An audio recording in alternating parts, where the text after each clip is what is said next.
I'm Daniel Akimboro by name from Todac Advanced Academy. You are very welcome to our online mathematics class. You will really enjoy this class and we want you to just follow the lectures as we'll be taking it. But the first class I want to look at calculus. But you remember there are prerequisite courses or topics to calculus, and which are, let me write this, mathematics, so for instance, for you to do well in calculus, you remember vividly you need to know some basic topics before that. For instance, factorial is very vital. Then combination. Then you also need to have the knowledge of binomial expansion.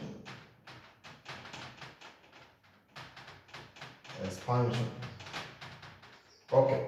Then partial fraction is required for integration. Partial fraction. And trigonometry. These are the prerequisite topics that you need to do well or treat calculus well. You remember this. So, because you remember when you want to expand from the first principle, you need combination process. Factorial is inside this place. Then binomial expansion is there. So these three, they are together. Then partial fraction, where you are one of the concept method of integration. That's integration by substitution by partial fraction. We made this. Then trigonometry, when you want to obtain the derivative of trigonometrical functions. You remember this. So you will need, for instance, your sine A plus B, sine A, sine B, because whatever, that's what you need on that end. So firstly now, let us now be picking them one by one as we see what we'll be able to achieve before we now get to the topic fully. Okay, factorial. What is that? Look at the symbol. That's the symbol, factorial. That's the notation we use in mathematics. And you remember when you see n in mathematics, n means any number. That's the meaning of that. So if you now say we have n factorial, then we can now say factorial is a product of what? Numbers less than 0. Take note of that.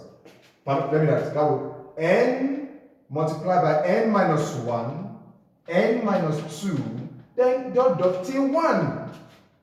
You can't have n minus n because n minus 1 will be 0. And don't forget for product, everything will be 0 for product. Take note of that.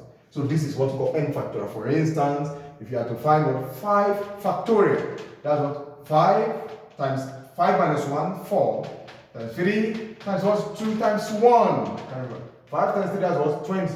20 multiplied by this 60. 60 multiplied by that's what? 120. That's the 120. That's the number of days. That is the total number of ways or possible arrangement of this number. So, okay. So having known what factorial is, then that one can easily take us to the concept of combination. Now, what is combination? What is combination? So vital, combination. Now, combination is the selection or arrangement of n objects taking r at a time. What is that? Notatively, what is it? We have n combination r, the arrangement or selection of n objects taking r at a time, such that the order of arrangement or selection is not important. So this one can also be written this way, please. N of, take note of that, take note of it. Those are the ways you write it. So how do you solve problem like this in mathematics? You have 5 objects and you want to pick 2 at a time. Then what do? For instance, this one we're saying, we have said this one is n factorial divided by what? N minus r factorial. Then r factorial, you remember? That's where factorial concept comes in. And those are the concepts of combination. So for instance, if you are to find, maybe in how many ways can you arrange 5 objects, picking 2 at a time? That is 5 combination 2. which is equal to what? 5 factorial over 5 minus 2 factorial, then 2 factorial, which is equal to what? 5 factorial divided by what? 3 factorial, 2 factorial. Now you observe something about this factorial that is a repeated number. So in that case, look at it, I can write this one as 5 times 4 times 3. So instead of writing 3 times 2, I can just stop here because you know factorial, they can switch on it. Then we have what? 3 factorial, then 2 factorial. This will take care of this. 2 factorial is what? 2. Then we can have 20 divided by 2, which is equal to what? 10. I mean 10 was ways. So you can, in how many ways can we select or arrange 5 objects, taking 2 at a time, so that the order is not important? It is 10 ways. Take note of that. You wish you can press your calculator also. And that's how you deal with the problem of what? Combination. Good. Now, having known this concept, then we can easily move to our binomial expansion concept. Because why? Factorial. Can you see factorial is inside here? So combination is also inside binomial expansion. Thank you very much. Okay. So binomial expansion is just, you remember from the concept of mathematics, when you have 2 terms in an equation or expression. What am I saying? For instance, if you have A ms plus c. I know some of our online students will understand that this one is from equation of line. Good. So it's this binomial term. How many times do you have? 2, 1, 2. That is binomial 2. If it is 3 times, that is what? Trinomial. If it is 4 times, that's what? Biology you call it multinomial or polynomial. So you now have a situation in mathematics when you have things like this and you want to expand. Let's repeat another one. For instance, you have ax plus what? Ax plus what? B. That's binomial expansion. So let me now let me just write the topic so that you quickly follow binomial expansion. Now, we can't talk about this topic without talking about Pascal triangle. Take note. But you must understand that Pascal triangle is just a concept to determine the coefficient of the expansion. You will see the beauty of it. Now, for instance, let's say that I want to give you this expand x plus y. You know this is raised to the power of 1, so there's nothing to expand. So raised to the power of 2, for instance. What do we have here? Remember you have what? X plus y, then x plus what? S plus y. And that will give you what? X squared plus 2xy plus what? Y squared. Good. If I give you power of 3, power of 4, power of 5, as you continue, it becomes a little bit stressful. So let us now say that, let me introduce you to the general term of n. So we can have x plus y raised to the power of what? N. You now ask yourself, how do you expand this? Before I continue, if you remember vividly, when in your first principle in calculus, when you are giving y equals x, you have y plus change in y equals s plus change in x. Let's use n for instance, right? Change in x. Can you remember? All is power of n. So that's why binomial expansion is required. For you to expand this in first principle, you know first principle. That's how it is expanded. So the moment you don't know this, then it will become a little bit stressful for you. Good. So that's why we want to assist you to understand the concept here. Now, how do you expand this concept? Look at it. You take the summation, this is a symbol for summation, of the band of r starting from 0 to n combination r, pick this, x raised to power n minus r, then y raised to power of r. Good. That's the simple way to expand it.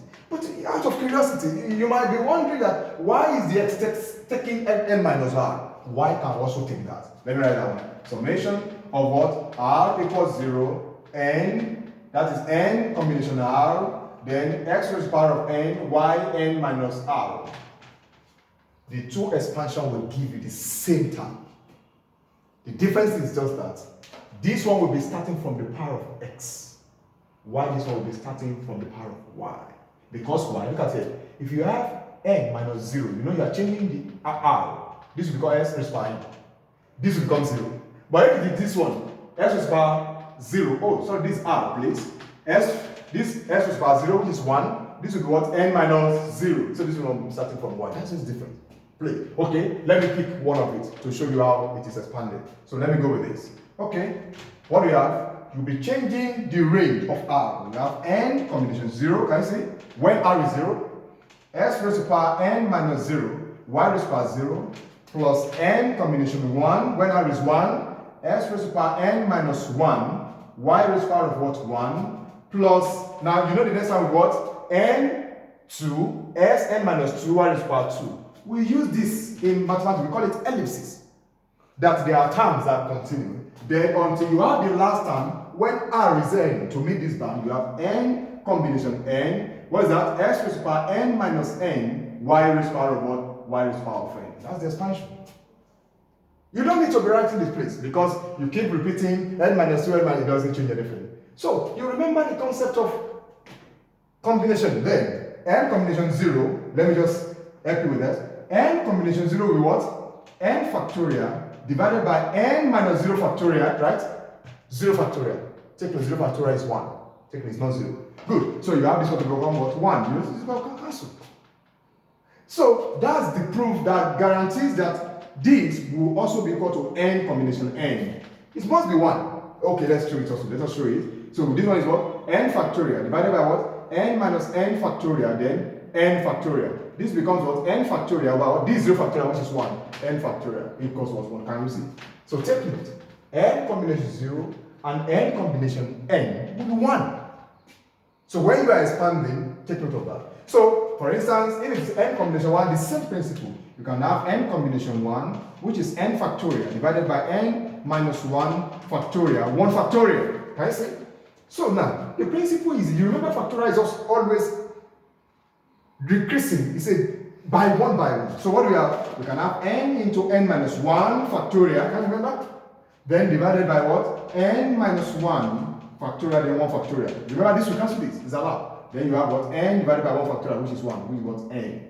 So that's how you begin to solve the terms. Good. So having known how to take care of this coefficient, then you can now think, okay, can I go and substitute what you have here to have what you have in the polynomial expansion? Let me remove this. So you can now have, since you already know that n combination 0 is 1, this is 1, this is n. So I can have this one to become what? S is power of n, y is power 0 is what? 1, plus what? N, this one, right? S raised power n minus 1, y raised power 1 plus what? Dot dot dot, see when you have what? You know this one also 1. You have this one, y raised power. This is the binomial expansion of that. So if you expand this, please, it will only start from y raised power n, and n is xn. That's all.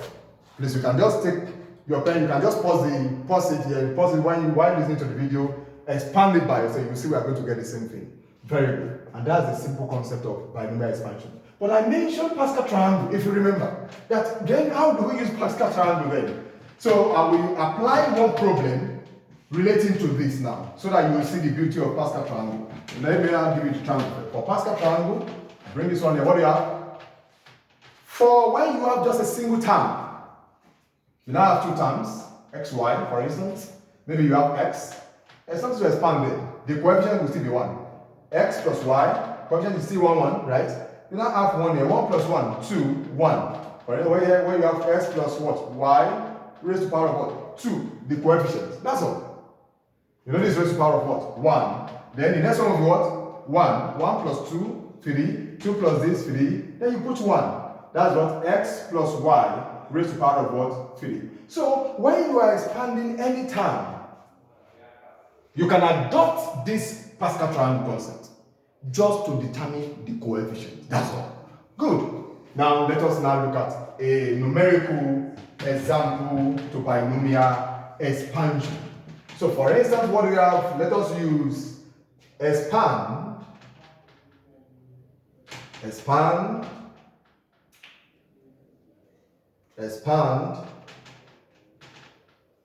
x plus 1 raised to the power of what? 5, for instance. Can you see? So, applying that concept, you can say that what? X plus 1 raised to the power of 5 equals summation of what? R, starting from 0 to 5. You know now this n, can you remember? Then we have what? 5 combination R, then x raised to the power of 5 minus R, then 1 raised to the power of what? 1 raised to the power of R. But mathematically, if you are very smart, you will discover that I told you that no matter how you interchange this for this power, you will still get the same result. So in that case, if I write this one this way, summation of r from 0 to 5, 5 combination r, then 1 raised to power 5, x raised to power what? R, then 1 raised to power 5 minus r. I told you to be the same. You know why? Don't forget 1 raised to power any number is what? Is 1. So it has reduced your stress. Therefore, you can have this one to become summation of what? R from 0 to 5, 5 combination r, then s raised to power what? S raised to power r. So what is the expansion of this? You can have 5 combination 0, s raised to power 0, plus 5 combination 1, s raised to power 1, plus 5 combination 2, s raised to power 2, plus 5 combination 3, s raised to power 3, plus 5 combination 4, s raised to power 4, plus 5 combination 5, then s raised to power what? 5. Good. That's all. Then you can simplify. Don't forget this is what? 1. This is also what? 1. 1 plus 5 combination 1 is what? 5 times x, 5x, plus 5 combination 2 is what? Is 10. 10 times it is what? 10x squared. Plus 5 combination 3 also is also 10. So you have what? 10x cubed plus 5 combination 4 is what? Is 5. So you have what? 5x4, then 5 combination 5 is what? 1 times this, s raised to power 5. Good. So you've seen how you operate with binomial expansion, but take note of this skill, please. The skill is so very important while you are expanding. Take note of it. Okay, thank you. So you now, since you've already gotten the expansion problem, then you don't have any problem with any of these coefficients again, because Pascal triangle perhaps will help you, but let me still write it to tell you that you are going to have 1, 5, 10, 10, 5, 1. So let us say that. Just for you to still see the beauty, is raised to the power of 5, so that you will know that that's all the expansion, the coefficient of or what Pascal triangle will do for you. So what is that? Okay, remember 1, 1, 1, 1, 2, 1, 1, 3, 3, 1, 1, 1 plus this, 4, 4, no, 3 plus this, that's what, 6, 3 plus 1, 4, then 1. So, then this one is what, 1, 1 plus this, 5, 4 plus this, 10, this plus this, 10, this plus this, what, 5, and 1. Can you see? So, this power of what? Power of 1, power of 2, power of 3, power of 4, power of what? 5. Can you see? 1 here, 5, they are plus the coefficients. Can you see? Good. And if you remember vividly, there is s raised to power 0 here. Take note of that, please. There is s raised to power 0. So that's the coefficient you have. If you observe, if you have s raised to power 0, you know you have 0, 1, 2, 3, 4. Can you see? In increasing order. Very good. That's how you introduce Pascal triangle to that concept of expansion. Good. So that's the basic thing you need in order for you to operate well when you are working on your calculus. Now, if you now come across a situation when the power is negative, what do? There is a system we usually have. For instance, if we have x plus 1 raised to the power of what? Minus 1. That's what we are saying. You remember vividly that the n here will be equal to what? Minus 1. Now, I remember when you expanded x plus y raised to the power of what? Raised to the power of n.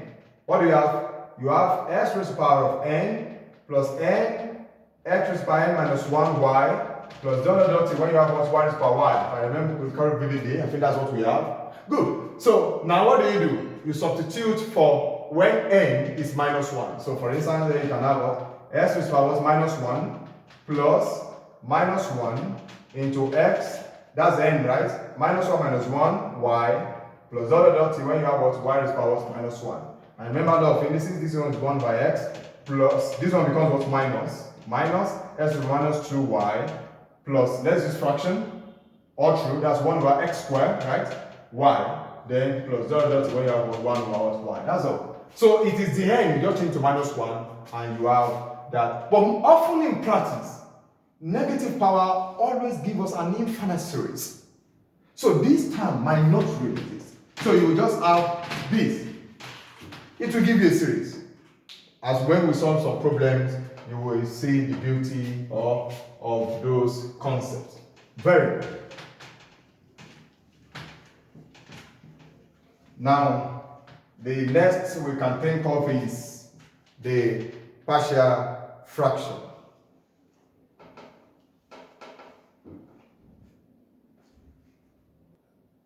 Good. So let's now look at remember we are following a particular concept just because we want to prepare your brain before we now introduce you fully to calculus.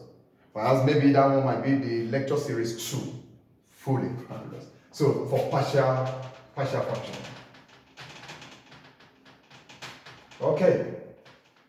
You remember in our basic mathematics that when you are given something like this, simplify 1 over x minus 1 plus 2 over x plus 2, for instance. Remember this should be maybe for your kindergarten mathematics. Okay. Now what do? You find this here. X minus 1, x plus 2. Then this one becomes what? This one will take care of this. You are left with this times 1, x plus 2. Plus this one will take care of this. You are left with this, 2 times this, plus 2x minus 2. Right? Now already after 2 times this, 2 times this. So this one will give me what? X plus this, 3x minus 2 plus 2, 0. Divided by x minus 1, then x plus 2. Now, can you see? See what we obtain. Now, we now have to resolve this back to this. That's the principle. And that's what gives rise to partial fraction.